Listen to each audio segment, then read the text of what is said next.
اوس خپل چې درته ناسم زما کور والا ای سی سی کارت لري زه پی او آر کارت لرم و زما کور والا ته انشار د خوا څه مرسته نه ورکول کېږي منګر ماته راکول کېږي نو زموږ دا د نن د جرګې ادب او دغه مقصد هم دا دی چې ای سی سی کارت هم باید د سہولیات ورکړل شي لکه کوم چې پی او آر کارت ورکړل شوی. ای سی سی افغان سټیزن کارت په 2019 کې پاکستان حکومت د کډوالو د عالمي تنظیم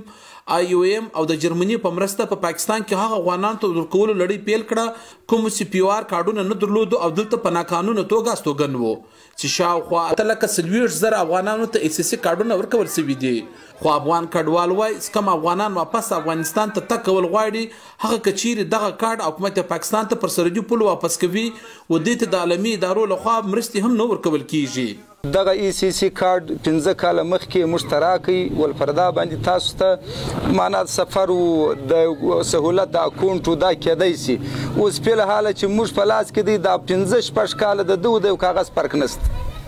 پر ای سی سی کارت باندې مرسته نشته پر پی او آر باندې راځي په دې اجازه باندې هیڅ شی نه دی ورکړ هیڅ ارزښت نه لري هیڅ کمپشن ته ولاړ شي که کوټ ته ولاړ شي که کراچي ته ولاړ شي مخه راګرځي وای دا هیڅ معنا نه لري دا چا درکړی دی دا څنګه دی دا د ماجر دغه دی نه هیڅ شی دی.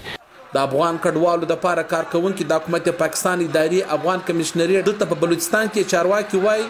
پی او آر کارډونه کم افغانانو ته ورکول شوي دي هغه دلته په پاکستان کې بینک اکاونټ موبایل سیمان هم خلاصوای شي او د یو شهر څخه بل شهر ته تګ او راتګ هم کوای شي خو ای سی سی کارډونه یوازې و افغان کډوالو ته د پیژندګلوي د پاره ورکول شوي دي خو اوس دوی د غیر دولتي سازمانونو سره په تماس کې دي چې دغه ای سی سی کارډونه لرونکو افغانانو ته دغه سہولتونو زمینه دوی برابر کړي. په پاکستان کې په یو اندازه شاوخوا 3 میلیونه افغان کډوال پاتې کیږي چې 14 لکه افغانانو ته پی او آر او 8,40,000 افغانانو ته ای سی سی کارډونه ورکول شوي دي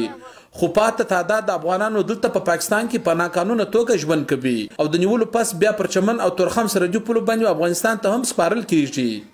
نعمت الله سرحدي وی ډیوا چمن.